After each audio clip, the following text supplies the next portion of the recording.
La ilaha illallah. La nafi, mentiadakan. La nafi namanya. Ilaha, menafikan yang dinafikan tadi. Tiada Tuhan illallah. Illa isbat yang ditetapkan. Allah itulah yang ditetapkan. Menetapkan illa isbat dia. Allah musabbat yang ditetapkan. Jadi di sini untuk mengkuatkan, tapi hati-hati ya. La ilaha, seandainya berhenti di situ, tapi masih ada dalam hati. Tetap ada yang nyamai Allah Ta'ala. Karena begitu, tiada Tuhan, jangan putus. Enggak ada Tuhan sama sekali. Awas ini. Sama dengan kita punya buku. Tidak ada buku kecuali buku ini. Ketika kata tiada buku di hati, bukunya tadi masih ada itu. Nah, buku yang ini tadi. Nah, begitulah. Tidak ada Tuhan, tapi dalam hati itu sudah yang namanya Tuhan sesungguhnya Allah itu ada dalam hati, enggak sampai hilang. Kalau sempat hilang tiada Tuhan, hilang semua, kafir ini. Nah, itu untuk karena yang ditetapkan itu Allah untuk menafikan ketiadaan Tuhan yang lain. Illallah, kecuali Allah. Nah, kemudian makna la ilaha illallah. Nah, ulama di sini yang mengarang sifat 20 kemudian meluaskan lagi. La ma'buda bihaqqin fil wujud. Tiada Tuhan yang disembah dengan sebenarnya illallahul ma'budu bihaqqi. Hanya Allah ialah yang disembah. Untuk menguatkan la ilaha illallah masuk maknanya tiada Tuhan selain Allah yang patut, yang berhak disembah, hanyalah Dia satu-satunya, tidak ada yang lain. Nah, itu. dengan sebenar-benarnya, illallahul ma'budu bihaq, kecuali Allah yang benar-benar berhak untuk disembah. Nah, gitu. Untuk mengkuatkan, artinya jangan sampai kita menyembah yang lain, menganggap ada yang setara dengan Allah Subhanahu wa taala. Kalau orang enggak ngaji tauhid banyak seolah-olah ada yang setara, termasuklah kesyirikan seseorang di bidang medis, yakin dan percaya dokter rumah sakit itu tempat untuk menyembuhkan. Jadi kalau dalam hati i'tiqadnya, kalau sakit enggak bisa ini kalau enggak bawa ke dokter. Yakin betul dokter itulah yang bisa menyelamatkan ini tadi. Syiriklah dia. Syiriklah dia itu tadi. Makanya hati-hati belajar tauhid. Karena ini salah satu pokok fondasi keimanan. Sehingga jangan sampai jatuh awak ke dalam kekafiran. Lawan iman kafir. Cuma dua aja, enggak ada agama selain Islam dan di luar Islam itulah kafir. Karena orang yang mengingkari Allah sebagai Tuhan dihukumkan kafir. Dihukumkan kafir. Cuma dua aja agama. Wala tamutunna illa wa antum muslimun. Mau jadi apapun kau di dunia, asalkan jangan kau mati dalam keadaan tidak Islam. Disuruh kita mati dalam keadaan Islam. Ya ayyuhalladzina amanu taqullaha haqqa tuqatih wa la tamutunna illa wa antum muslimun. Itu kata Allah. Jangan sempat kau mati enggak Islam. Kenapa kok enggak mati enggak Islam? Bahaya orang mati enggak Islam. Dipastikan masuk ke dalam neraka. Makanya hati-hati belajar kita agama ini supaya jadi Islam yang kafah, yang sebenar-benarnya. Kalau namanya Islam itu kata orang ya macam-macam. Islam KTP-nya, Islam karena keturunannya. Betul dia Islam. Oh, terkadang Islam di sisi manusia, enggak Islam di sisi Tuhan. Banyak.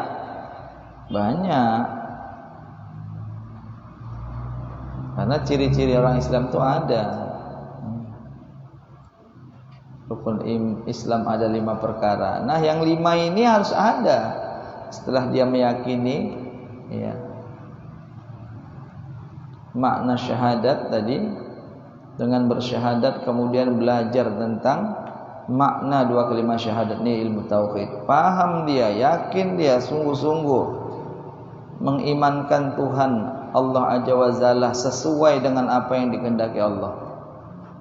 Tidak salah dalam mengimankan Tuhan kita. Belajar dia mengenal manusia yang terbaik, baginda Rasulullah Muhammad sallallahu alaihi wasallam. Kenapa rupanya kalau kita enggak kenal Nabi, kita enggak bisa yakin dengan apa yang disampaikan dia. Itu makanya ketika kita mengenal Rasulullah sallallahu alaihi wasallam dengan segala sifat yang wajib baginya, sidik, amanah, tabligh, patonah, ini sifat yang wajib.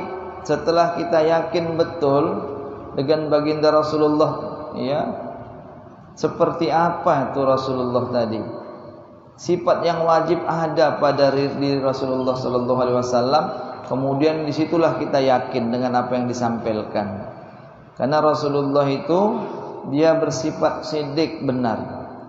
Yang disampaikan semuanya pasti benar, enggak ada sedikit pun yang salah disampaikan Rasulullah itu. Amanah nggak pernah ada yang dikhianati sama sekali seumur hidup, nggak pernah dia yang namanya khianat. Dia wajib amanah, tabligh wajib menyampaikan, batonah dia wajib cerdas dan bijaksana, cerdik. Makanya kita yakin dengan Rasul, berarti kita yakin dengan apa yang disampaikan ini tadi. Inilah dia ilmu ini tadi. Insyaallah mudah-mudahan lah ya.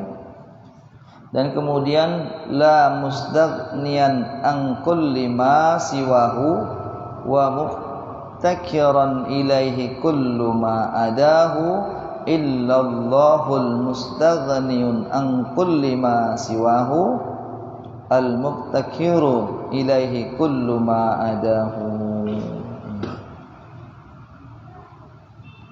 Itulah dia ya. Itulah Allah Ta'ala. Dia yang maha kaya. Karena dia kaya lah maka yang lain berhajat. Tidak ada yang kaya kecuali Allah Ta'ala. Iya. Untuk kata-kata husnul khotimah itu, iya, itu disebutkan kepada orang yang sudah meninggal atau yang masih hidup? Husnul khotimah itu ya, artinya akhir yang baik, dalam keadaan baik.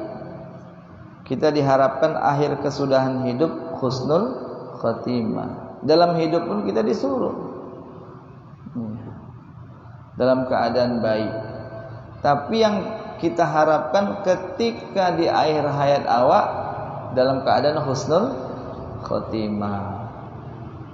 Paham, Pak? Terkadang kita sudah baik, akhir hayatnya su'ul khotimah rupanya ya.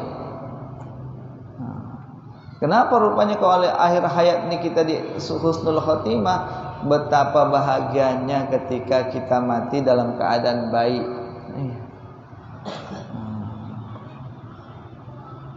Dalam keadaan beriman, Islam, mengucapkan kalimat pula la ilaha illallah. Salah satu tanda mati dalam keadaan husnul khotimah. Orang yang sanggup berucap kalimat la ilaha illallah di akhir kalamnya, Allah jadikan pasti masuk surga, kata Nabi. Dijamin masuk surga. Cuma untuk dapatkan ini siapa? Wallahu alam. Entah awak juga, awak cuma berharap, awak minta sama Allah, ya Allah jadikanlah matiku dan keluargaku mati dalam keadaan husnul khotimah. Kau jadikan ya Allah akhir kalamku, ya Allah akhir kalamku dalam keadaan mengucap kalimat la ilaha illallah. Dakhalal jannah bighairi hisab, masuk surga tanpa diperiksa. Bapak sekarang mau pergi-pergi susah kan? Naik pesawat diperiksa. Apa diperiksa Pak? Surat vaksin. Habis itu suruh swab lagi diperiksa. Ada enggak virusnya? Nah, kalau Bapak sekarang naik pesawat langsung disuruh, udah enggak perlu periksa. Enak enggak Pak? Enggak perlu ditanya ada surat vaksin enggak? Ada razia naik kereta lewat. Enggak diperiksa-periksa, silakan Pak lewat aja Pak. Yang lain diperiksa, ada SIM, ada STNK, ditengok lagi, bodong apa enggak? Nah itu. Dibongkar lagi, ada sabunnya apa enggak? Ya. Capek, tapi kalau kita enggak ada pemeriksaan masuk surga aman. Memang pemeriksaannya udah dahsyat Pak. Hisab yang namanya yaumil hisab, hari perhitungan itu tadi dihisab. Waduh, bukan lagi KPK yang datang, bukan lagi polisi yang datang Pak. KPK-nya Allah Ta'ala. Malaikat-malaikat itu jadikan Tuhan. Dan juga Allah yang menegakkan pengadilan di sana tadi. Sudah bersalah ditegakkan oleh Allah pengadilannya. Vonis bersalah masukkan ke jahanam. Oh lama prosesnya. Lama prosesnya. Itu pun sudah jadi siksa sama kita. Kalau hisabnya panjang itu siksa Pak. Itu makanya perlu digapai mati dalam keadaan husnul khotimah, minta tolong Tuhan, ya Allah jadikan akhir kalamku. Syariatnya, caranya banyakkan berzikir la ilaha illallah. Itu kalau di masjid-masjid yang dulu-dulu ya, dikekali itu zikir la ilaha illallah itu kalau siap subuh. Sini juga Pak. Afdhalu dzikri fa'lam annahu la ilaha illallah. La ilaha illallah, la ilaha illallah, la ilaha illallah. Itu maka kata guru-guru yang diambil dari ulama-ulama ahli hikmah, jangan kurang berzikir satu hari 300 kali. Itu salah satu PR ngaji. PR ya. Ya kan kerjaan rumah kan. Ngaji ibarat sekolah. PR-nya itulah tadi. Jangan kurang sehari semalam berzikir 300 kali. Kalau bisa buat ribuan. Biar apa? Biar nanti terbiasa mengucapkan kalimat la ilaha illallah. Asal kaget la ilaha illallah. Datang malaikat Israel dicabut saking sakitnya la ilaha illallah. Iya. Terbiasa mengucapkan kalimat la ilaha illallah, matinya tanpa hisab masuk surga. Osianu itu ya. Jangan periksa lagi, silahkan masuk. Wah, dikawal. Pak Jokowi kira-kira pernah nggak ditilang sekarang ini? Pernah nggak diperiksa di jalan dia? Enggak, karena dia dapat fasilitas negara. Bahkan lampu merah itu jadi hijau semua sepanjang jalan. Nggak ada hisapnya, nggak ada pemeriksaan. Ada razia pun jangan razia kalian, Pak Jokowi lewat, nggak berani razia. Ya. Sama lah kita nanti dapat fasilitas dari Allah ketika kita sebutkan kalimat la ilaha illallah, nggak ada pemeriksaan. Sianu lewat, ya dikawal, diantarkan sampai ke pintu surga. Ngalami hisab payah Pak, lama, panjang, belum lagi nanti ditimbang lagi amal kita. Waduh, nunggunya lamanya prosesnya. Kita aja kalau pengadilan dunia, tengoklah susahnya. Dari mulai pengadilan negeri sampai banding, sampai kasasi, peninjauan kembali. Berapa lama? Ada yang bertahun-tahun kasus tanah nggak siap-siap, kasus perceraian nggak siap-siap, gono gininya. Itu dunia. Iktibarkan nanti ini di sana. Di sana kita nggak punya lawyer. Ada lawyer Pak, pengacara. Kalau di dunia ada ya. Dia yang punya banyak strategi supaya kita ini yang salah jadi benar. Supaya jangan sampai dituntut kita masuk diponis salah. Di sana nggak ada lawyer. Siapa lawyernya? Nabi Muhammad sallallahu alaihi wasallam. Allahumma salli wa sallim wa barik wa ala alihi. Itulah yang jadi pembela awak nanti satu-satunya yang dikasih hak veto gitu. Rasulullah sallallahu alaihi wasallam. Dan juga ulama, guru-guru kita, ulama-ulama yang sahih, yang betul, ulama-ulama akhirat tuh nanti pun bakal dia ikut menolong jadi lawyernya, memberikan syafaat kepada muridnya sebanyak bintang di langit. Itu kata Nabi dalam kitab Matla'ul Badrin tentang masalah bab fadilah ilmu. Syafaatkan olehmu muridmu sebanyak bintang di langit dunia sekalipun. Berarti lawyernya ada juga, pembela awak, satu ulama, satu Rasulullah. Kalau kasus kecil, guru awak yang bela.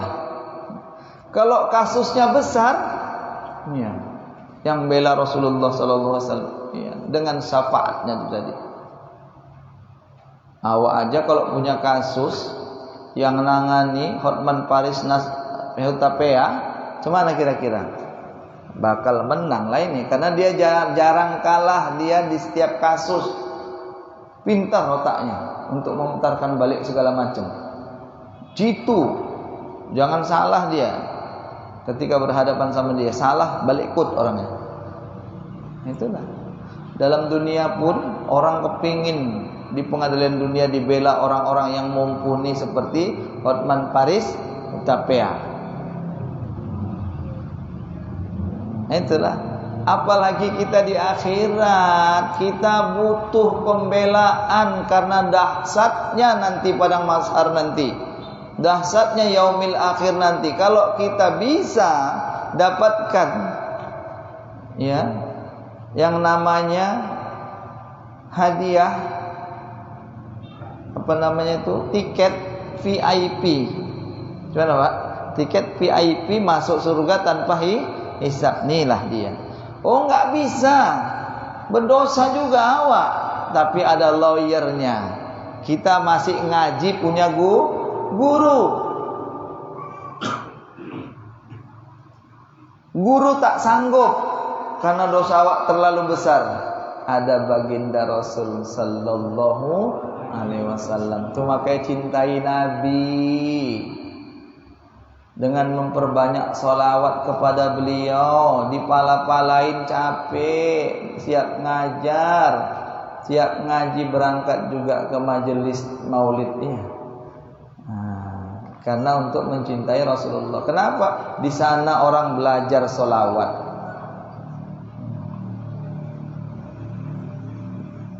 Ustaz Tengku pernah gitu, ya kalau nggak salah berangkat ke Yaman. Terkejut dia. Karena di Yaman itu banyak kali majelis-majelis pencinta Nabi. Kalau ngaji kayak kita ini dimulai sholawatan dulu. Sholawatan dulu orang itu. Berapa banyak sholawat sampai mahalul qiyam, baru nanti mulai ngaji. Siap ditutup juga dengan sholawat. Macam-macam makanya namanya sholawat. Ada yang tala'al badru alaina, ada yang sholatullah. Iya, macam-macam lah itu. Manfaatnya pun macam-macam, diriwayatkan oleh ulama-ulama kita. Salawat Jibril, ya banyak macam-macam. Sallallahu ala Muhammad, sallallahu alaihi wasallam, sallallahu ala Muhammad. Luar biasa. Kenapa? Saking pinginnya dibela Nabi. Siapa itu yang salah itu, yang diadili itu? Umatmu ya Rasulullah. Iya. Oh, itu umatku itu. Jangan datang langsung Rasulullah untuk bela dengan syafaatnya. Bahkan ketika pengadilan sudah memutuskan hampir salah pun dibela Nabi.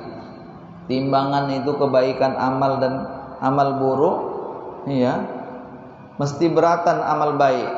Naik amal buruknya ditaruh sorban Nabi, turun amal yang namanya amal baiknya, lebih berat amal baik, pasti masuk surga. Itulah Rasulullah. Itu makanya jangan pernah kita lupakan. Salah satunya zikir la ilaha illallah, salah satunya sholawat kepada Rasulullah. Siapa yang berselawat kepadaku kata Nabi, maka Allah akan berselawat kepadanya 10 kali. Siapa yang berselawat 10 kali, Allah selawat 100 kali. Selawatnya Allah Ta'ala itu memberikan rahmat sama kita. Ya, rahmat. Itu pakai selawat kita.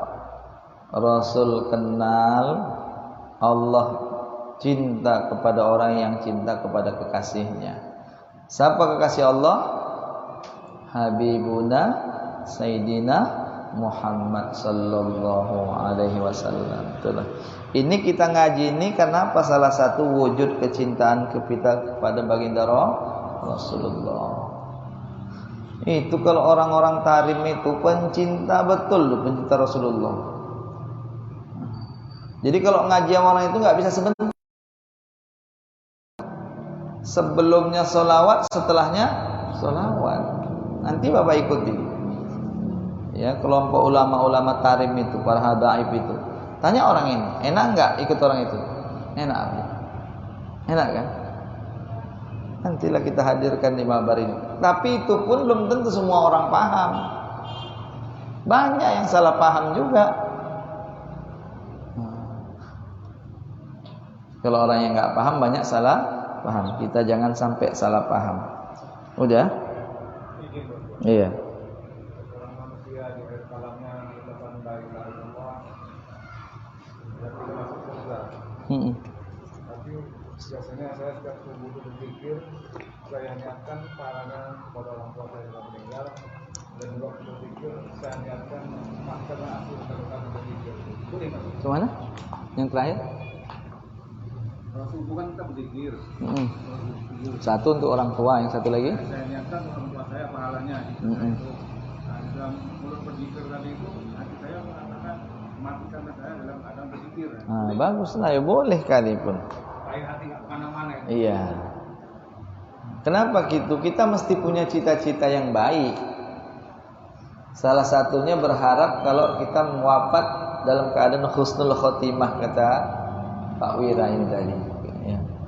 Berharap kita mati dalam keadaan husnul khotimah, salah satunya dalam keadaan mengucapkan kalimat la ilaha illallah. Kini kita belajar tentang kalimat la ilaha illallah tadi. Manfaatnya jangan ditanya, luar biasanya. Itu makanya ada dalilnya, la ilaha illallah itu kotaku. Siapa yang masuk ke dalamnya maka Allah lindungi dia, selamat dia. Ini kalimat la ilaha illallah ini terkadang dipakai juga sama orang-orang. Itu makanya jangan heran, dukun pun pakai kalimat ini. Ada orang di Tirakat diamalkannya kalimat la ilaha illallah ini untuk ilmu kesaktian. Dia jadi bandit, jadi maling, tak pernah bisa ketangkap polisi. Itulah kalimat la ilaha illallah itu tadi diamalkan.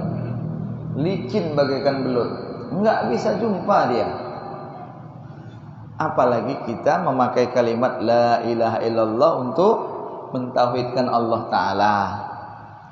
Ya lebihlah kita jadikan Tuhan. Kita yakin Allah Maha Kuasa. Kuasa itu makanya para wali itu dapat ilmu kayak gitu. Karena yakinnya Allah Maha Kuasa, berarti Allah Maha Kuasa atas tiap-tiap sesuatu. Itu makanya dia itu nggak peduli punya kendaraan nggak punya kendaraan, karena Allah kuasa untuk menyampaikan dia dimanapun. Dianggap dunia ini selangkah sama dia. Asal mau pergi-pergi selangkah sampai. Itu makanya ilmu para wali itu dari kayak gini, keyakinan dia kepada Allah Ta'ala ini. Dari kalimat la ilaha illallah. Tiada Tuhan selain Allah. Itulah dia Allah yang namanya Allah Qidam, Baqo, Mukhad. Nah begitu. Allah itu bersifat dengan kudrat. Yakin dia dengan kudrat Allah Ta'ala itu tadi. Kayak ada dulu seorang murid ngaji dia. Didengarkannya begini asal guru cerita. Yakin betul dia. Dia rumahnya seberang laut, kalau ngaji naik sampan. Saking dia yakinnya, ketika itu sampannya tak ada dibawa, dia mau ngaji. Saking yakinnya Allah Maha Kuasa, ya Allah. Allah kan kuasa nyebrang laut ini tanpa harus pakai sampan. Karena Allah Maha Kuasa atas tiap-tiap sesuatu. Jalan dia dengan yakinnya. Nggak ada yang tahu dia itu kayak. Hampir tiap hari ngaji berjalan kaki lewatlah lautan. Suatu hari rombongan kawan dan gurunya pingin bertamu ke rumah dia. Sampai di tepi laut, nggak ada sampan, pada berangkat ke laut cari ikan. Ayolah tuan guru, nyebrang kita. Ya, nyebrang tapi nggak ada sampan gitu. Loh, tapi kau ajarkan kepadaku, hai guruku, hai tuan guru, Allah Maha Kuasa atas tiap-tiap sesuatu. Tiap hari aku pergi pulang nggak pernah pakai sampan, hai guruku. Terkejut gurunya. Rupanya kadang-kadang guru nggak dapat, murid dapat. Itu keyakinan itu tadi.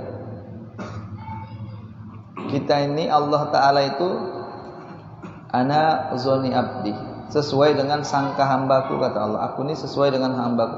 Kalau kau sangka aku kuasa, kuasa kau jadikan. Kalau kau ragu denganku, enggak akan kujadikan apa yang kau kehendaki. Makanya jangan pernah ragu sama Allah, sikit pun jangan pernah ragu tentang masalah langkah rezeki, pertemuan maut, apalagi. Jangan pernah ragu, sudah selesai jadikan Tuhan itu semua. Allah Maha Kuasa atas tiap-tiap sesuatu itu. Innallaha ala kulli syai'in qadir, kata Allah. Paham Mbak Baru? Diniatkan gitu, kenapa? Awak berharap, kalau kita harapkan begini sungguh-sungguh, insya Allah jadikan Tuhan. Gitu wafat teringat kata-kata itu, la ilaha illallah. Itu makanya sunat kita mentalkinkan kalau ada orang meninggal diajarkan kalimat la ilaha illallah. Ya. Ikuti ya. La ilaha illallah. Diikut ayahnya dan dia mau. Sampai dia ngomong yang lain, ajarkan lagi. Itu namanya talqin. Tungguin nih. Kalau orang-orang sudah dekat-dekat sakaratul maut tadi, jangan sampai dia ada kata lain, ada orang lain yang mau ngajak bicara. Kalau sudah mengucapkan kalimat la ilaha illallah, jaga macam satpam, diam. Jangan ajak ngomong. Paham Pak ya? Jangan sibuk nangis tak menentu nengok bapak awak, emak awak sudah kayak gitu. Ini nangisnya nanti kalau mau siapnya udah ya. Selesai sudah tugas awak, sudah mengucapkan kalimat la ilaha illallah, barulah alhamdulillah ya Allah. Ya. Ini enggak. Mak mau minum, mak mau gini, yang satu nangis saja. Enggak. Yang lain baca Quran, yang satu mentalkinkan, tugas dia itu aja. Itu salah satu penolong awak, Pak. Banyak dosa kayak manapun kalau kita mengucapkan kalimat la ilaha illallah masuk surga tanpa hisab. Itu janji Rasulullah sallallahu alaihi wasallam. Mustahil dusta, mustahil salah janjinya. Yakin kita pasti benar. Kekalilah itu tiap hari 300. Kapan suka hati awak? Kadang awak sholat asar sebelumnya awak datang duluan ke musola, situ awak duduk. Kalau bisa siap subuh sampai pagi nggak ada kerjaan, situ kita berzikir. Kadang-kadang saya kalau nggak sempat subuh pergi ke musola, sholat asar jam 3, nggak ada orang, duduk aja awak sendiri. Selesai itu. Zikir 300 kali selesai. Sholawatan minimal 100 siap ya. Paham? Karena dunia ini ganggu terus. Kalau di rumah terganggu terus. Apa yang ganggu? Kadang istri, kadang anak, kadang TV, kadang HP. Iya. Orang kita ini condong kali sama HP. Kupingnya denger HP aja kapan bunyi. Sampai ke musolah pun bawa HP. Tinggal ini. Kalau enggak ada SMS kan sibuk mau buka kan. Enggak usah diopenin. Mau ibadah tadi. Enggak siap-siap kita itu berzikir kalau kita habis sholat pegang HP, Tapi Ustaz dengar ceramah bagus. Tapi PR kita selesaikan dulu.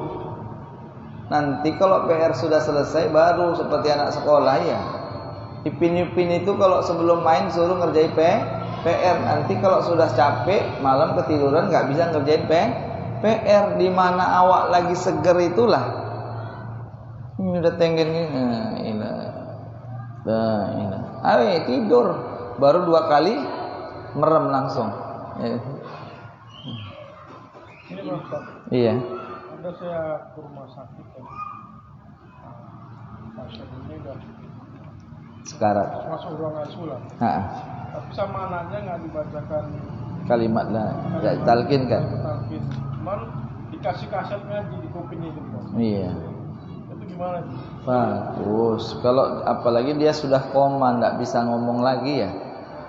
Ya sebaiknya anaknya yang baca. Awak nggak pandai Pak Ustaz. Udahlah taruhlah ya murotal tuh. Sekurang-kurangnya terjagalah dia dari setan-setan yang menggoda dia tadi supaya mati dalam keadaan su'ul khatimah. Bagus Pak ya. Bisa awak lah yang ngaji. Paham nggak?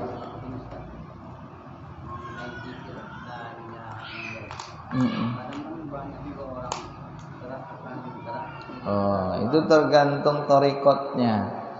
Orang itu punya cara berzikir yang terbaik. Nak Sa'bandi beda, Sa'bandiyah, Samaniyah beda. Iya, banyak torikot banyak.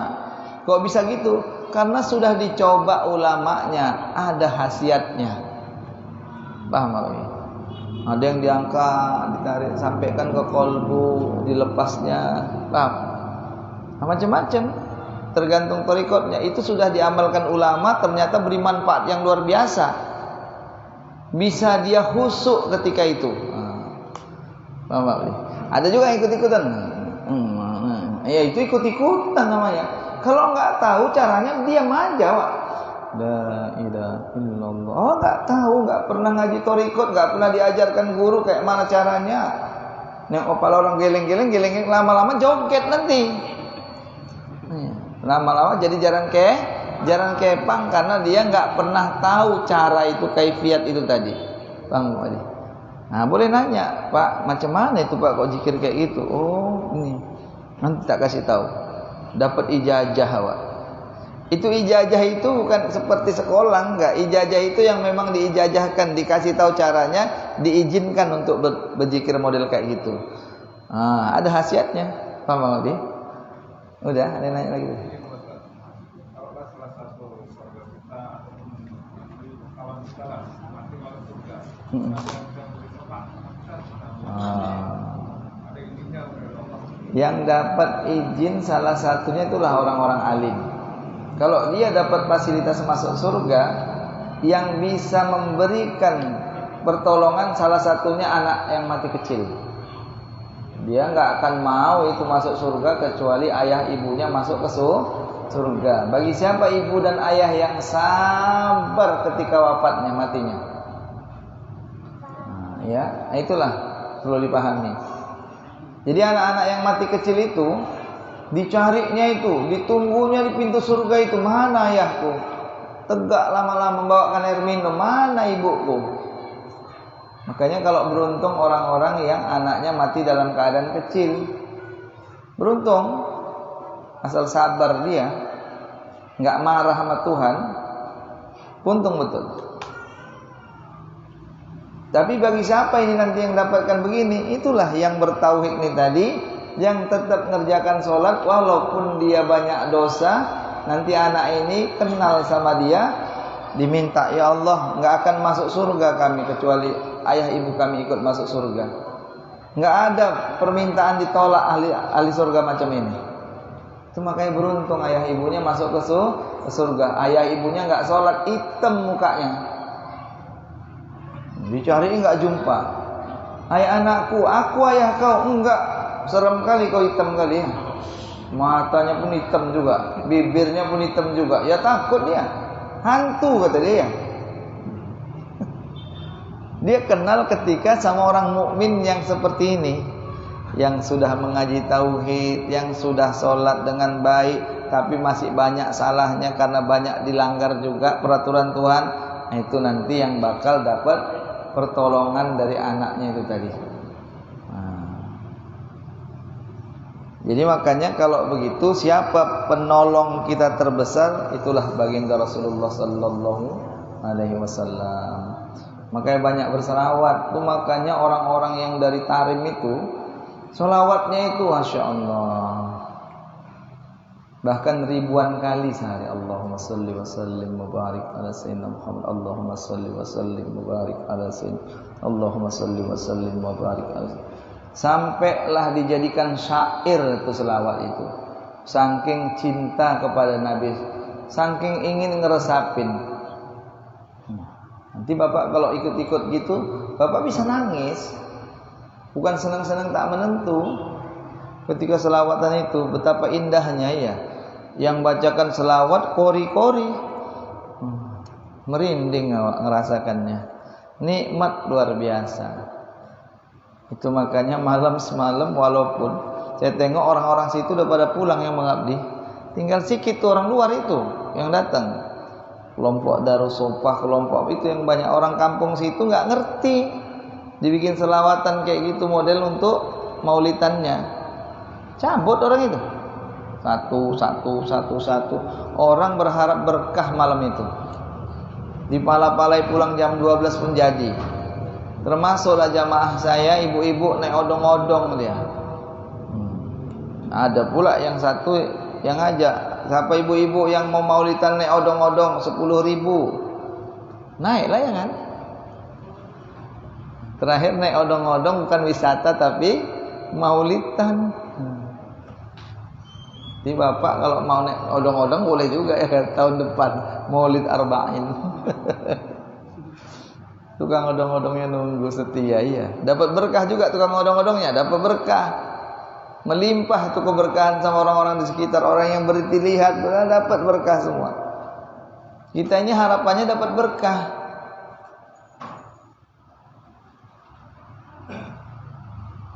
Ditilik kata orang, dilihat oleh Rasulullah ketika hadir di majelis Rasulullah, majelis pencinta Rasulullah. Dilihat, datang pula di situ ada curiat keturunannya ada, darahnya masih ngalir, darah kakek beliau itu tadi, Rasulullah sallallahu alaihi wasallam. Ketika lihat cucunya awak nampak juga ya. Oh, si Fadil itu ya. Nampak. Si Wahyu itu. Nampak. Macam mana? Kenallah dia mawa. Dibiarkan kita susah di sana. Enggak ada istilah dibiarkan susah. Saya bilang tadi, kita kenal sama Hotman Paris, kenal baik. Kalau kita dapat kesandung kasus hukum, dia dengar, bela enggak ya? Kita kenal baik sama Pak Jokowi, ya, atau Pak Kapolri, ditangkap mau ditilang. Begitu lihat STNK kabar Kapolri lagi peluk sama awak ya, pelukan. Anaknya Pak Polri ini ya, berani nangkap. Sedangkan jadi perwira aja sama ajudannya Panglima takut Pak ya. Sersan kadang-kadang perwira apanya ya, ajudannya sopirnya, tapi dia dapat amanah. Pak Rudi iya, tolong Bapak buat gini-gini Pak, jangan sampai salah Pak. Dia pun merintah-merintah. Tapi kata-kata ini muncul dari mana? Dari kalamnya si Anu itu, jenderal itu. Mana berani Pak Rudi, pingin nokok kepalanya, kau sersan kurang ajar, kan nggak berani. Jadi cari pembelaan supaya Rasul bela kita dengan banyakkan salawat. Ini kita ngaji nuntut ilmu. Kalau orang sekolah, ini sekolah, prakteknya dari awalnya ada praktek kerja lapangan. Sesudah tamat praktek langsung, kan gitu. Jadi ilmu pun gitu juga. Di samping kita ngaji, kita praktekkan PKL itu tadi. Dalam sholat dipraktekkan, sholawatnya dipraktekkan, baca kalimat la ilaha illallah dipraktekkan setiap hari. Itu baru namanya ilmu yang manfaat, seperti pohon yang berbuah lebat, rasanya manis pula. Kita nanam pohon lama, pohon kelengkeng, bertahun-tahun gak pernah buah. Capek nunggunya, halamannya cuma segitunya. Awak pingin buahnya, ganti pohonnya, ditebang. Itu makanya orang yang berilmu tanpa beramal seperti pohon tak berbuah. Orang beramal tidak ikhlas seperti pohon berbuah, tapi asamnya luar biasa. Enggak, pohonnya saya pernah datang ke Aceh, tempat saudara mertua saya. Orang itu kalau ada apa aja, rambutan segala macam, kalau ada tamu kasihnya aja itu. Senang kali saya. Ada sebelah rumah, ranumnya pohonnya itu banyak. Orang yang lain ngambil pohonnya nggak banyak tadi. Saya nggak ngerti. Saya petiin aja, ketawa orang itu. Rupanya rambutan asem. Sudah asem, apa itu, nggak lekang lagi. Aduh, ketawa orang itu. Banyak kali kau ngambil dia. Kalian tengok itu luar biasa cantiknya. Ya udah kau makan lah katanya. Makan. Asem. Nggak jadi bawa pulang. Nih. Itu nandakan beramal tidak ikhlas. Walaupun ada buahnya tapi nggak doyan awak makannya. Itu makanya kalau orang ikhlas, jangan heran setiap ngasih makanan nikmat luar biasa. Setiap ngasih buah manis Pak Epi. Nggak ada yang asam. Itulah orang ikhlas. Iya Pak.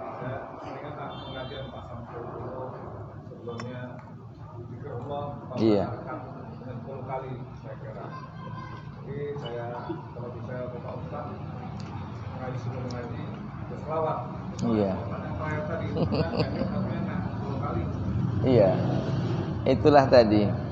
Saya Pak ya. Karena zikir yang dibuat guru kita itu zikir yang terbaik sebetulnya. Seperti dalam kitab Darussamin. Cuma manusia awam dulu banyak disalahi, banyak gara-gara itu orang tak mau ngaji. Jadi kalau saya sekarang, saya ajarkan untuk masing-masing kita berzikir. Kata Tuan Alim, yang terbaik kata Nabi adalah zikir yang tersembunyi. Iya. Sebaik-baik zikir, zikrun hafi. Zikir yang tersembunyi. Karena itu salah satunya ibadah sunat yang enggak perlu orang lain tahu. Itu makanya saya enggak buat. Paham Pak Auro? Iya. Iya.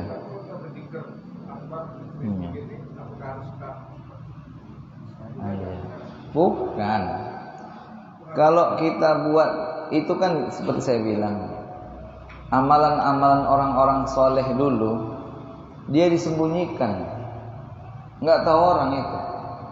Kenapa? Setiap amalan kalau kita sanggup menjaganya kita dapat pahala. Kalau nggak sanggup menjaga amalan sunat kita dapat dosa. Tapi kalau yang disiarkan itu kebanyakan yang wajib-wajib. Mencintai Nabi wajib. Nah itulah makanya disiarkan sekarang. Jangan sampai kita lupa cinta kepada Rasulullah. Termasuklah zikir. Iya, salah satu amalan terbaik. Tapi begitu orang yang nggak paham ada.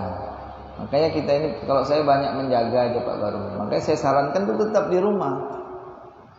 Cuma zikirnya. Iya. Karena guru-guru dulu pun tak mengajarkan begitu. Memang itu ijtihadnya guru kita itu. Yang lain guru-guru kita nggak ada. Itu di rumah aja zikirnya.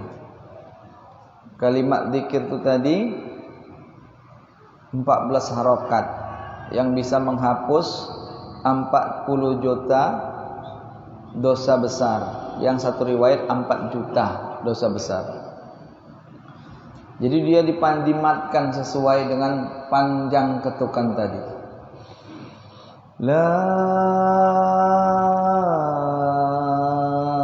ilaha illallah. La ilaha illallah. Panjangkan. Karena manfaatnya besar luar biasa. Buatlah di rumah setiap sholat. Pelan-pelan aja. 10 kali jadi 5 kali 50 kali. Kali 4 juta. Berapa banyak dosa yang hapus, dosa besar-besar kita itu. Iya. Dan jika dibuat kita beraktivitas itu apa itu tidak mengurangi adab itu. Tapi ada zikir yang derajat yang memang dia perlu konsentrasi, mesti ada wudu, mesti ngadap kiblat, mesti takzim. Itu namanya zikir derajat.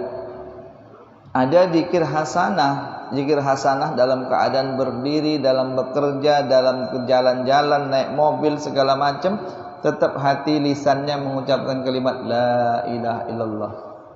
Enggak ada wudu, enggak ngadep kiblat, lagi keadaan kerja, tapi hati dan lisan tetap, lisan mengucapkan kalimat, hati ingat kepada Allah Ta'ala. Paham maksudnya? Itu yang dikehendakin.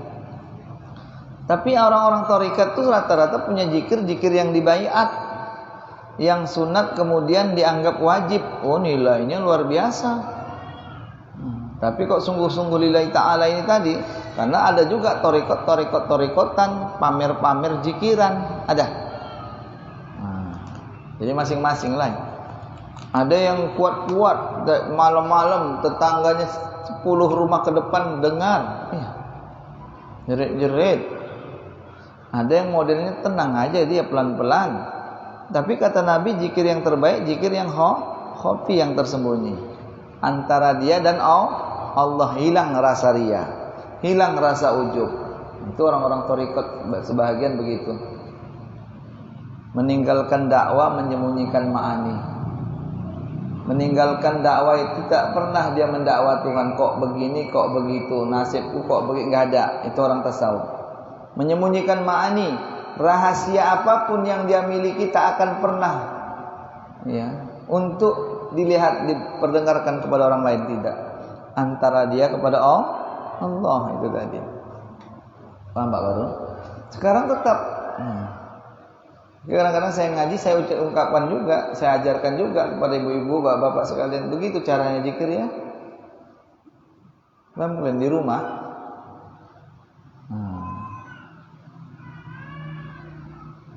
Bangun tengah malam atau siap sholat, pelan-pelan aja. La ilaha illallah, la ilaha illallah. Udah 8 juta dosa terhapus. Iya. Kalau kita berzikir apakah seperti tadi berwudu dengan tidak berwudu, apakah sama atau tidak? Iya, tapi sudah dibilang setiap sesuatu itu lebih dengan yang lainnya, maka lebihlah. Orang yang ada wudu ngadep kiblat, lebihlah dia dapatkan fadilah ketimbang orang yang berzikir tanpa. Bukan berarti yang berzikir tanpa wudu enggak boleh, boleh.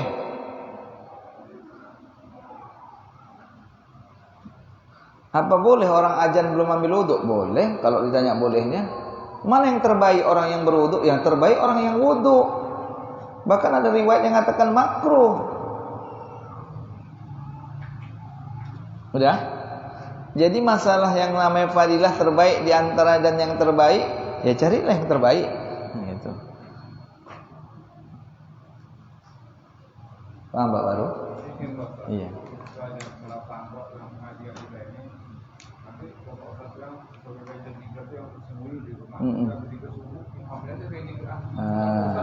Iya. Tapi kan ada yang namanya yang disiarkan, yang pantas disiarkan. Kan begitu? Karena yang dikatakan Nabi ini enggak salah. Karena Rasulullah itu zikiran siap sholat itu hanya yang dizikirkan dimulai apa? Istighfar 3 kali. Bacakan la ilaha illallah wahdahu la syarikalah 3 kali selain sholat asar, subuh, maghrib. Ini baru 10 kali la ilaha illallah wahdahu la syarikalahnya. Itu nanti ada ketentuan bacaan-bacaan yang warid, yang dikehendaki, yang dicontohkan Nabi itu. Subhanallah 33 sampai Allahu Akbar 33. 100 dengan mengucapkan la ilaha illallah wahdahu la syarikalah tadi. Itu zikiran yang memang warid setiap sholat, yang dalam kitab.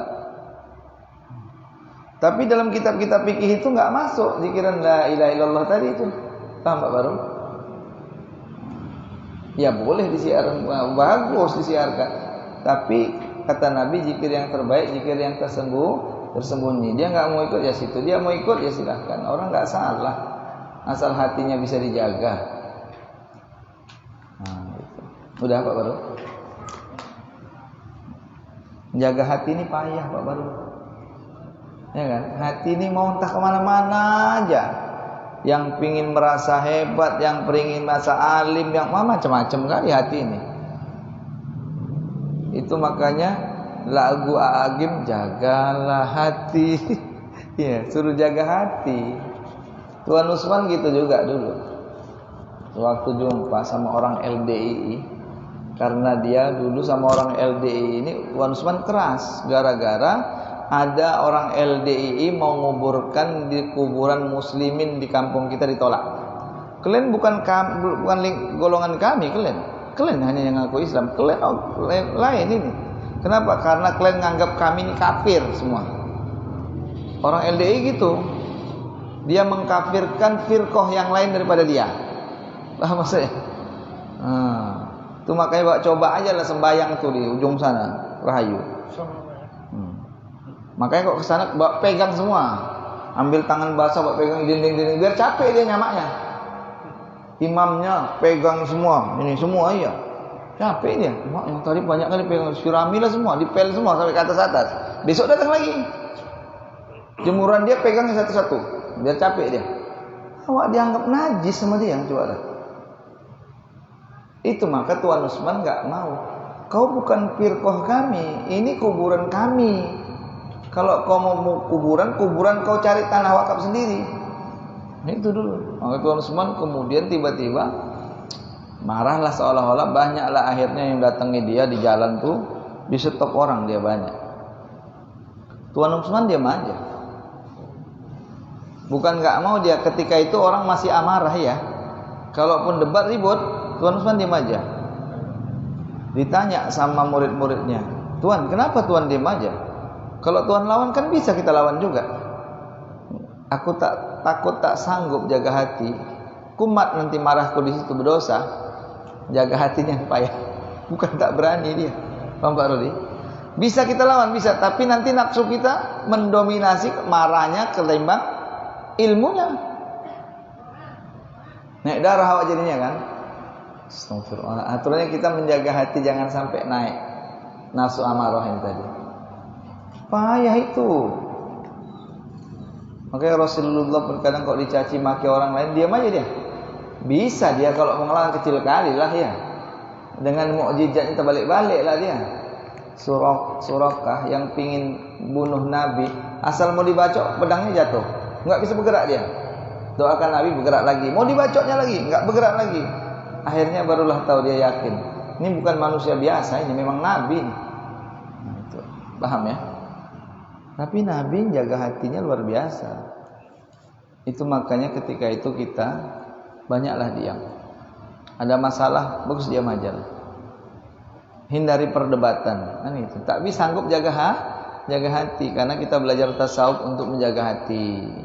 Kalau fikih cocok lah ya berdebat misalnya.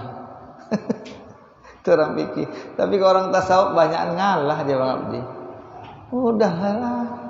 Diperdebatkan pun sama aja, semua nanti keluarkan dalil, capek. Bagus jaga hati, jangan sampai sakit hati. Bisa jadi dia yang sakit, awak yang sakit. Untuk menghindari sakit hati kawan, jangan pernah mengedepankan yang begini. Jagalah hati ya. Dia bawa istighfar, astagfirullah. Doakan juga kawan dan sahabat dia. Itulah caranya. Iya. Kalau umat Nabi Muhammad dengan umat Nabi terdahulu apa yang di surga itu bisa berjumpa itu? Jumpa. Kalau udah jadi ahli surga berjumpa lah ya. Mau keliling kemana? Jannatul Firdaus, keliling maksudnya. Cuma awak punya kapling enggak di situ. Kalau enggak paling jalan-jalan aja lah ya. Tapi kalau bangsa orang kaya di setiap kampung punya rumah. Bapak nanti kalau kaya jadikan Tuhan kaya amal diterima pula. Di setiap surga ada kaplingan kompleks istananya. Aku hari ini mau tidur di surga Firdaus. Udah pergilah sana. Lengkap di sana semua. Kan sudah dibilang gitu. Di Padilah ngaji tentang di Matla'ul Badrin itu di Jannatul Khuldi, di Jannatul Ma'wa, mahligai yang dijadikan luar biasa. Banyaknya minta ampun jadikan tuan komplek istananya. Nah, mungkin sekarang ini kita malas ngaji karena nggak tahu Pak. Tapi kalau tahu fadilah ngaji itu, nanti ketika sampai di surga, Masya Allah, luar biasa. Luar biasa. Itu makanya kalau orang yang sudah paham tentang ilmu, fadilah segala macam, mati-matian dia berjuang untuk tetap ngaji, jangan pernah putus. Dengan harapan nanti mati bahagialah dia. Dengan ilmu inilah mati insyaallah Allah ampunkan itu. Dengan ilmu inilah ibadah yang enggak sah jadi sah, yang enggak baik jadi baik. Awak dulu ini semua enggak baik ini Pak. Mengaji inilah jalan supaya untuk menjadikan orang baik. Amalannya itu tadi menjadi orang baik, orang sabar, orang bersyukur. Segala macam ilmu yang ada dalam yang kita kaji ini amalkan, jadikan kita orang yang terlebih baik insyaallah taala. Nah itulah. Iya. Di kampung saya banyak orang-orang tarekat tapi akhlaknya terkadang berkumpul namun tidak cuma sekedar bercerita biasa saja. Tidak pernah selalu membahas masalah kejadian yang kita. Saya teruskan namun saya tidak mau. Nah, kalau untuk orang lain husnudzon aja lah ya. Oh, biarlah dia gitu. Biasakan. Ya mudah-mudahan ya. Sesuai dengan ilmunya itu tadi, sesuai dengan torikatnya, sesuai dengan apa yang dijalankan dari baginda Rasulullah, kan begitu. Kalau kita lihat orang lain bersalahan dengan kita, sanggup kita ajak dialog, nggak sanggup kita doain, jangan dicela, jangan mengingatkan dengan cara mencela. Mengingatkan dengan cara yang baik. Tidak sanggup doakan aja ya. Biarlah orang itu. Kalau sanggup bilangin. Kita nggak pernah tahu kadang-kadang orang lain itu macam mana dialah yang tahu. Ilmu dia punya ilmu sendiri, beramal dengan ilmu masing-masing. Kita husnudzon sama dia, mudah-mudahan dia thariqat yang baik ini. Hati-hati jangan tebak-tebak buah manggis, tebak-tebak buah durian, belinya cantik, dalamnya busuk. Enggak. Kita untuk orang lain biasakan husnudzon, untuk diri awak baru kita periksa ini. Itu orang lain sudahlah. Mudah-mudahan dia dapatkan amal yang terbaik selama ini itu. Paham ya? Karena kita enggak pernah tahu, kita enggak belajar di dalamnya. Saya kan pernah cerita sama orang thariqat juga, thariqat yang ada apanya silsilahnya. Saya cerita itu, baru saya mulai pahami. Oh, tingkah orang thariqat ini begini. Baru bisa dipahami. Setelah tahu barulah kita betul-betul paham. Karena kita selama ini enggak mendalami dan enggak mau masuk ke situ, enggak ngerti kita kayak mana.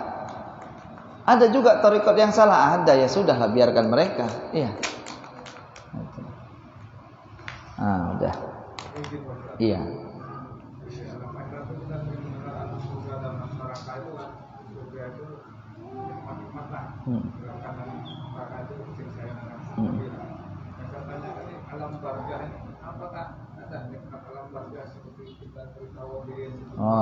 Nikmat kubur itu ada kata Nabi. Ajab kubur ada. Makanya kalau kita meninggal dunia, kenapa suruh segerakan? Yang dapat nikmat supaya dia udah lelah dunia ini, masukkan supaya dapat nikmat dia, senang di situ dia. Kenapa didulukan? Biar orang yang di dunia ini yang kelewatan nanti cepat dapatkan siksa, biar kau tahu ini kayak mana ya. Makanya disegerakan orang meninggal itu. Jadi dijadikan Tuhan alam barzah itu, kalau orang-orang yang memang termasuk orang-orang yang dikasih Allah Ta'ala, luasnya seluas mata memandang, dijadikan riyadul jannah. Pak Barum sering doa, Allahumma ja'al qabrahu min riyadil jannah wala taj'al qabrahu kufratan min hufarin niran. Ya Allah ya Tuhan, jadikanlah ya Allah kuburnya menjadikan taman surga yang seolah-olah taman surga itu hadir di situ. Jangan ditanya nikmatnya. Itu makanya kalau orang yang masuk kubur Nggak mau dia nyurup-nyurupin orang, kata orang itu. Bukan dia itu. Kalau dia sudah dapat nikmat, dia lupa sama kampung halamannya ya. Enak di sana, kerasan. Perlu balik ke Mabar yang sering hujan, sering becek, sering banjir ini. Ngapain? Udah enak di sana. Yang masuk ke dalam azab kubur bisa rupanya kayak Gayus Tambunan, minta izin malaikat, aku pulang dulu. Bisa?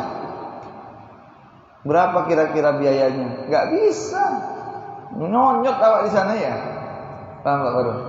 Itu makanya ada nikmat kubur, ada azab kubur. Jangan kita nggak percaya karena sudah dikabarkan oleh Rasulullah. Ada juga orang yang pakai akal, seorang sarjana. Kalau menurut saya Pak, kata dia, nampaknya siksa kubur itu nggak ada. Loh, kenapa rupanya? Padahal Nabi bilang ada. Masa Tuhan kerjanya nyiksa aja, sudah ada neraka pun disiksa lagi di kubur. Kata, cobalah ya. Kata Nabi, ada, wajib kita yakini, jangan kita nggak percaya, hukumkan kafir orang yang nggak percaya sama Nabi. Udah Pak Bro. Apakah kehidupan mereka itu hanya satu lapangan sebenarnya atau bisa sana kemari? Itu banyak riwayat itu Pak. Umar bin Khattab pernah bermimpi. Suatu hari bermimpi masuk ke dalam alam kubur. Di suatu tempat tiba-tiba datanglah bantuan, kayak kita lah bantuan, raskin atau segala macam, berebut orang itu untuk mendapatkan tadi itu pahala yang dikirimkan, yang didoakan Allahumma ighfir lil mu'minina wal mu'minat al-ahya'i minhum wal amwat, yang hidup dan yang mati. Jadi sampai rebutan orang itu. Untuk apa? Untuk mengimbangi supaya dosa-dosa itu imbang, jangan sampai disiksa lagi. Itu makanya orang di kubur itu masih perlu amalan, perlu pahala yang banyak. Iya. Ada seorang tua, kita bilanglah bapak-bapak, duduk diam dia. Umar bin Khattab heran, kok dia nggak ikut-ikutan berebut. Ditanya, Pak, kenapa bapak nggak ikut-ikutan seperti orang itu, ngambil jatah, ngantri berebut? Enggak, aku jadikan Tuhan, alhamdulillah, aku jadikan kaya raya di kubur ini, kaya amal, kaya pahala. Kenapa? Karena anakku setiap hari khusus ngirimkan pahala bacaan Qur'annya. Sepanjang hari dia baca Qur'an, gak berhenti-berhenti, karena dia hafiz Qur'an. Mulutnya terus, ya Allah hadiahkan pahalanya kepada orang tuaku, ya Allah hadiahkan kepada orang tuaku. Di mana rupanya anaknya kasih tahu ini namanya daerah ini. Nah, Umar ingin tahu, betul terbangun dari mimpi. Oh, mimpi rupanya. Teringat dia nanya anak tadi. Betul didatangi anak itu, seorang pedagang di pasar. Diperhatikan dari jauh, mulutnya nggak berhenti. Dan kemudian suatu riwayat lagi, dia mimpi lagi. Dilihat bapak itu ikut berebut. Nampak? Ditanya lagi, loh, dulu bapak nggak berebut, sekarang berebut. Iya. Anakku sudah tak mengirimkan lagi. Rupanya anaknya sudah meninggal. Paham? Berarti kubur pun ada alam seperti itu, ada. Paham Pak Barum ya? Tapi wallahu alam, saya nggak tahu paham kali sampai ke dalam. Nantilah kok kita mati sama-sama tahu lah kita ini kayak mana. Cuma riwayat-riwayat aja yang paling diceritakan sekedar. Iya. Gimana? Orang yang meninggal itu sangat mengharapkan bahwa ada orang yang hidup. Iya. Apakah di sana ada makan tapi loh? Itu saya nggak jumpa riwayatnya, gitu. Nggak jumpa riwayatnya. Udah kenyang selamanya. Begitulah. Ya, kalau orang yang dapat nikmat, Allah senangkanlah dia. Nikmat ini kan nggak harus makan. Terkadang kita dilupakan makan saking nikmatnya. Kenapa baru? Bapak nonton suatu film yang bapak rasakan enak, bapak lupa makan, lupa minum, ya. Waktu ada seorang remaja datang isi dia, Lapar lupa itu Pak. Nanti baru pulang ke rumah, Bang lapar enggak, sampai di rumah cari dibukai semuanya. Mampir dulu beli nasi goreng deh sampai kenyang. Nah itulah, Allah bisa jadi lupakan. Allah Maha Kuasa. Insyaallah taala itu ya. Oke nanti Pak Barom, ya entah siapa duluan. Iya, mudah-mudahan awak ya dapatkan nikmat itu tadi, yang itu. Ya insyaallah. Iya. Apa kunci untuk menjaga hati? Penjaga hati itu yang pertama dengan belajar cara menjaganya. Kita harus mengenali dulu. Maka orang-orang ngaji tasawuf, dia belajar untuk mengenali hati, mengenali nafsu diri dia sendiri.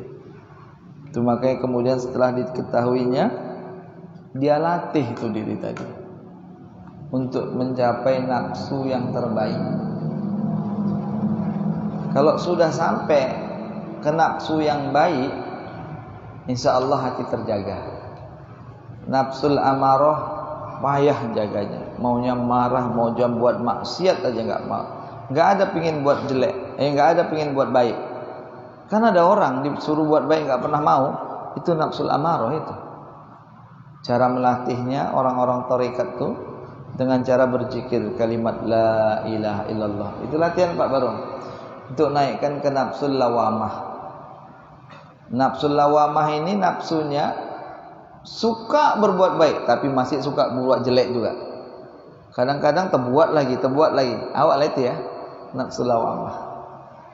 Nanti kemudian ada latihan zikir lagi yang dipraktekkan yang namanya thariqat samaniyah. Zikirnya Allah, ismul zat. Allah, Allah, Allah, Allah. Ini khasiatnya untuk menaikkan nafsu ke derajat nafsul mutmainnah. Irji ila rabbiki radiyatan mardiyah, fadkhuli fi ibadi wadkhuli jannati. Sampai situ nanti nafsu yang tenang, enggak gerusah-gerusuh. Itulah caranya. Akhirnya menghadapi masalah apapun dia mengedepankan ketenangan. Dia enggak gerusah-gerusuh. Dia lihat ada manfaatnya enggak mau dia. Nafsunya stabil. Enggak tukang marah. Ada masalah yang pantas marah, dia enggak bisa marah. Itu nafsul mutmainnah itu. Nah, kalau udah sampai kemari nafsunya, baiklah itu. Terjagalah hati insyaallah taala. Itu salah satu cara. Banyak lagi cara, banyak, tapi enggak habis ceritakan, nanti sampai 10:30 enggak habis. Tapi itulah salah satu caranya ya. Udah? Iya. Apakah sama zikir dengan lisan dengan pahala zikir dengan lisan dengan apa? Perbedaannya ada. Ya. Orang yang zikir dengan lisan pun dapat pahala, dapat. Yang berzikir dalam hati dapat pahala, dapat. Zikir lisan sekalian hati, berarti selain syariat dilaksanakan, thariqat dan hakikatnya ikut. Iya. Lebihlah dikasih Allah Ta'ala. Nah, lebih. Tapi bukan berarti orang yang berzikir secara lisan itu gak dapat pahala. Dapat. Walaupun pikiran melayang kemana-mana. La ilaha illallah. Ini mulut ngucap. Dapat. Sama dengan fadilah ngaji ini. Ada orang ngaji ini sampai sini tidur. Gak bangun-bangun. Dapat pahala gak? Dapat. Fadilah yang cerita. Tapi alangkah terbaiknya orang yang ngaji konsentrasi, dapat enggak dapat nomor 2. Yang satu konsentrasi enggak paham-paham, dapat pahala dan juga dapat fadilah yang lain. Karena serius dia ngaji. Yang terbaik selain dia sungguh-sungguh ngaji, dia paham pula jadikan Tuhan. Ini yang terbaik. Kita berusaha supaya jadi paham. Berarti kalau begitu nilai-nilainya seperti awak sekolah, kan enggak semua dapat nilai 100.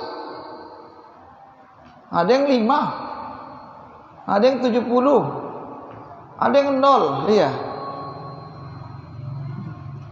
Dengan bangganya pulang ya. Gimana? Pin ujiannya, dia kok ada malu ini. Siap Pak kata. Dia pokoknya siap bahasanya. Betul? Nggak tahu. Betul lah nanti hasil jawabannya kan dibagi siap ujian. Slow aja dia. Yang 0,45 kan nilainya nggak peduli dia. Jadi awak jangan kayak gitulah pula ya. Maunya kita kalau ngaji belajar pulang sekolah kalau diperiksa catatannya baik, nilainya bagus. Konten berapa? 100 semua. Alhamdulillah ya nak ya. Baik-baik kok nak ya. Kan gitu. Ini bangga pula dia ya kasihkannya. Ranking berapa Pin? 36 naik rankingnya Pak. Naik. Dari 26 ke 36 gitu. Suatu hari 39 per 40. Iya. Ranking dia. Slow aja nih. Paham? Maunya awak jangan kayak gitulah. Alhamdulillah dia ini sekarang ini sudah mulai kepingin dapat nilai baik dia ini. Sampai pening saya nyarikan Qurannya pun. Kok Quran mesti ada merek-mereknya? Iya Pak, itu Quran khusus menghafal katanya. Dia ada ininya, tahapannya. Saya nggak ngerti tanda-tandanya.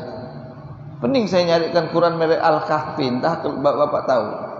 Tadi mana? Besoklah ke Medan nyari lagi. Nah itu ya. Jadi kalau begitu tergantung awak. Mau ibadah sekedarnya ya silahkan. Mau pergi maulidan yang penting duduk ya silahkan. Ngaji yang penting duduk ya silahkan. Apa yang kita kerjakan sungguh-sungguh Allah memang kasih. Ya. Kasih apa? Kasih pahalanya sesuai dengan apa yang kita mau. Sungguh-sungguh dapat yang sungguh-sungguh. Udah? Iya. Iya.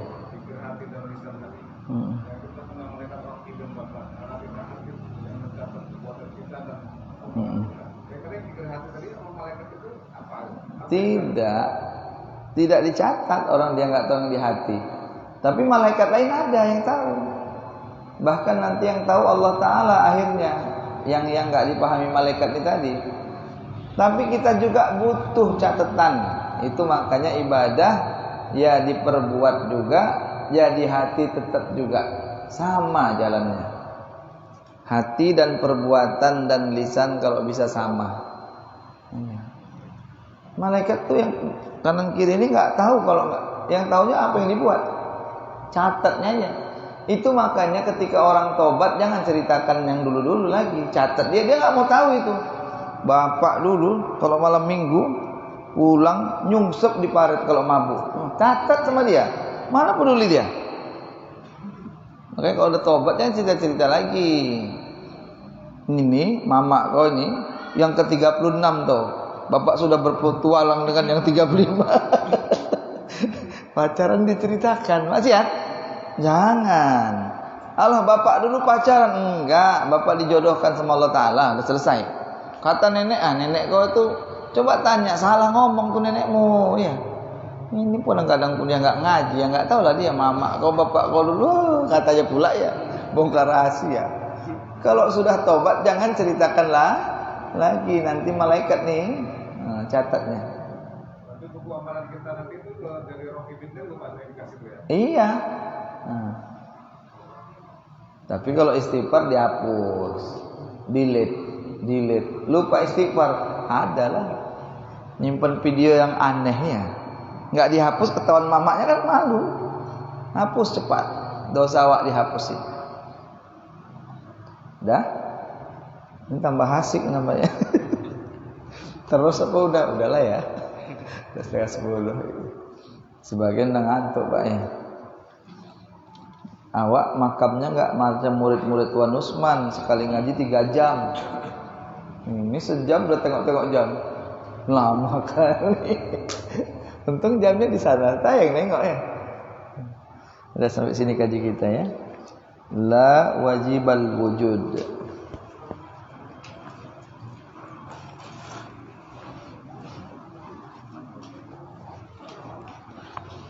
A'udzu billahi minasyaitonir rajim. Bismillahirrahmanirrahim. Alhamdulillahi Rabbil Alamin. Assalatu wassalamu ala asrafil anbiya'i wal mursalin wa ala alihi wa ashabihi ajma'in. Irhamna ya arhamar rahimin ya arhamar rahimin. Allahumma rizqna ilma warzuqna fahma. Allahumma rizqna bi husnil khatimah wa na'udzu bika min syarril akibah wa su'il khatimah. Allahumma shrah lana wa sudurana wa yassir lana wa umurana umur dunya wal akhirah. Rabbana atina fid dunya hasanah wa fil akhirati hasanah wa qina adzaban nar. Sallallahu ala sayyidina Muhammad wa ala alihi wa sahbihi ajma'in. Walhamdulillahi rabbil alamin.